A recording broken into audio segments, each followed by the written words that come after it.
Senadores aprovam PEC para criminalizar porte de qualquer quantidade de drogas. A proposta de emenda constitucional será encaminhada para apreciação da Câmara dos Deputados. O plenário do Senado aprovou, nesta terça-feira, 16, a proposta de emenda constitucional, PEC, referente às drogas, PEC 45-2023. De autoria do senador Rodrigo Pacheco, PSD-MG, o texto foi aprovado em 2 turnos. No primeiro turno recebeu 53 votos a favor e 9 contrários. Logo após, foi acordado que o segundo turno ocorreria sem a necessidade de mais 3 sessões deliberativas. No segundo turno, o placar foi de 52-9. Agora, a proposta de emenda constitucional será encaminhada para apreciação da Câmara dos Deputados. O texto aprovado pelos senadores inclui no artigo 5º da Constituição Federal a determinação de que é crime a posse ou porte de qualquer quantidade de droga ou substância entorpecente sem autorização ou em desacordo com determinação legal ou regulamentar. A proposta de emenda à Constituição prevê a criminalização do porte e posse de substância ilícita entorpecente, que são aquelas ditas pela administração pública como tais, e faz a ressalva da impossibilidade da privação da liberdade do porte para uso, ou seja, o usuário não será, jamais, penalizado com o encarceramento. Não há essa hipótese. O usuário não pode ser criminalizado por ser dependente químico. A criminalização está no porte de uma substância, tida como ilícita, que é absolutamente nociva por sua própria existência, declarou Pacheco, que também é o presidente do Senado. De acordo com o acréscimo do relator, o senador Efraim Filho, União PB, o texto aprovado também obriga que seja observada a distinção entre traficante e usuário por todas as circunstâncias fáticas do caso concreto, sendo aplicáveis ao usuário penas alternativas à prisão e tratamento contra a dependência, em consonância com a Lei de Entorpecentes, Lei 11.343, de 2006. Conforme destacado pelo relator,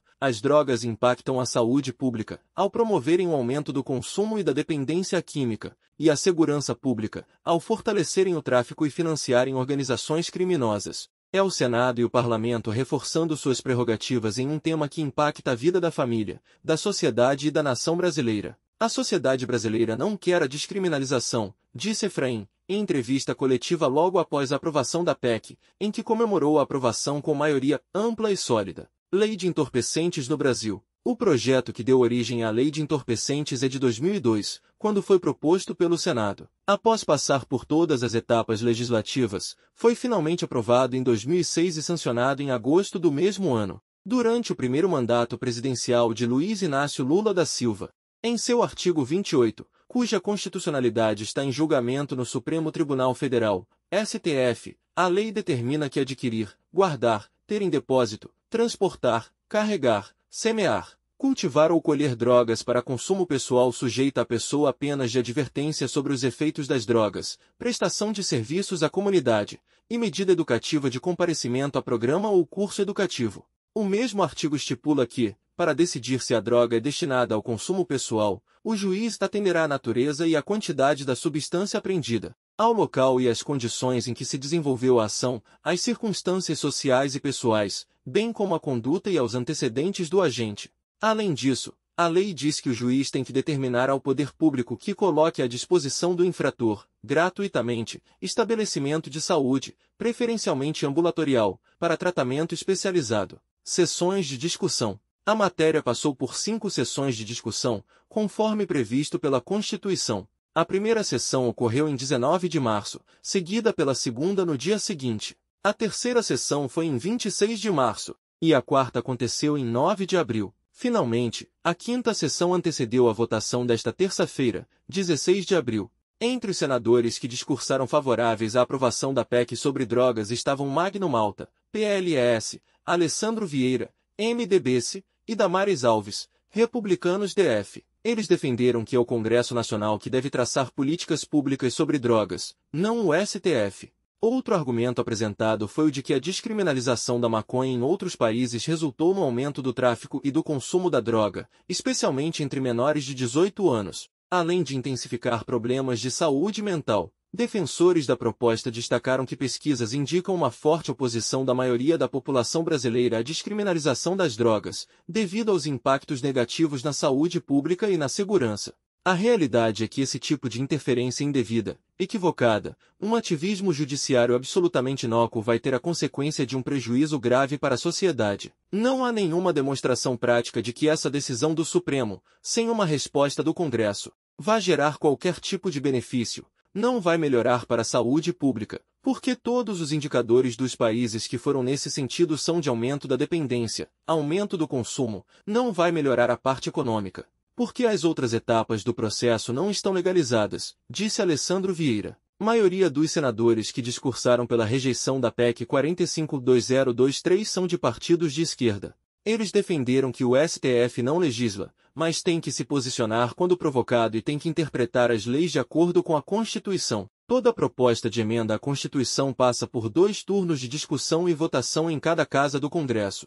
Para ser aprovada, requer ao menos 3/5 dos votos dos deputados, 308 votos, e dos senadores, 49 votos, em cada turno. Se aprovada, a PEC é promulgada pelo Congresso e seu texto é incorporado à Constituição Federal de 1988. Traficante ou usuário. O texto aprovado nesta terça-feira não modifica a Lei de Entorpecentes, que já estabelece a distinção entre traficantes e usuários. Foi essa mesma lei que aboliu a pena de prisão para os usuários no Brasil. A lei considerará crime a posse ou porte, independentemente da quantidade, de entorpecentes e drogas afins, sem autorização ou em desacordo com determinação legal ou regulamentar, observada a distinção entre traficante e usuário por todas as circunstâncias fáticas do caso concreto, aplicáveis ao usuário penas alternativas à prisão e tratamento contra a dependência, diz o texto aprovado pelos senadores. Assim, a PEC pretende deixar claro na Constituição que é crime a posse ou o porte de qualquer quantidade de drogas, como maconha, cocaína, LSD, crack, K9 e êxtase, e mantendo a cargo da Justiça definir, de acordo com o conjunto de provas, se quem for flagrado com droga responderá por tráfico ou será enquadrado somente como usuário. Caso seja comprovado que alguém tinha em sua posse uma substância ilícita exclusivamente para uso pessoal, essa pessoa será sujeita a uma pena alternativa à prisão e encaminhada para tratamento contra a dependência química. Na justificativa da PEC 452023, Rodrigo Pacheco explica que a Lei de Entorpecentes prevê a prática de tráfico de drogas, com pena agravada, e a de porte para consumo pessoal, com penas que não permitem o encarceramento. O motivo desta dupla criminalização é que não há tráfico de drogas se não há interessado em adquiri-las. Com efeito, o traficante de drogas aufere renda, e a utiliza para adquirir armamento e ampliar seu poder dentro de seu território, somente por meio da comercialização do produto, ou seja, por meio da venda a um usuário final.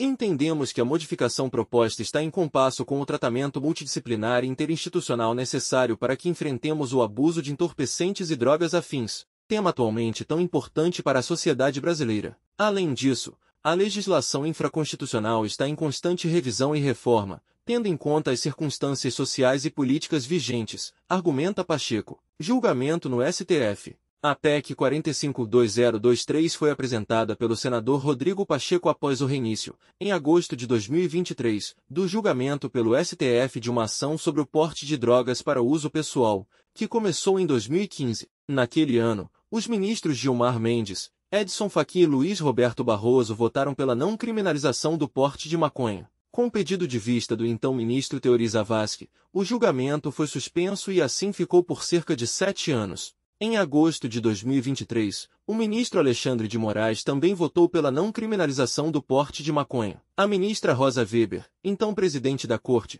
votou no mesmo sentido. Votaram contrários à descriminalização da maconha os ministros Cristiano Zanin, Nunes Marques e André Mendonça, mantendo a validade do artigo 28 da lei. Até o momento do julgamento no STF, a maioria dos votos propõe critérios de quantidade para diferenciação entre usuário e traficante. O placar está em 5 votos pela não criminalização do porte apenas da maconha para consumo próprio e para declarar inconstitucional o artigo 28. Os 3 votos divergentes consideram válida a regra da Lei de Entorpecentes. Não há data definida para a retomada do julgamento no STF. Para os senadores favoráveis à PEC, o julgamento do Supremo pode acabar descriminalizando as drogas no país ao estipular quantidades para diferenciar traficantes de usuários.